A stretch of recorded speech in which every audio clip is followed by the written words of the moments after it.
आमा किन पैसा दिनु न के गर्नलाई पैसा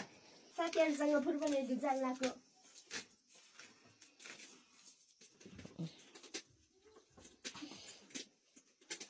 ल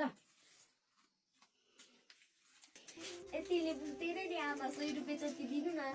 यहाँ घरमा तरकारी किन्ने पैसा छैन तँलाई खाजा खाने पैसा बरु छिटो आएर हजुरआमासँग मकै खुवाउन आउनु आमा हजुर पैसा लानु न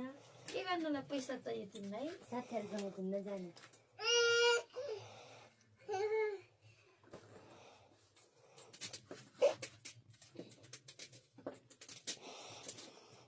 ल 1000 रुपियाँ ल 500 ले पुग्छ त 1000 रुपियाँ किन 1000 नै लैजाऊ साथीहरूसँग चाहिन्छ होला फेरि ए ल आमा गए ल छिटो आउनु है बरु हजुर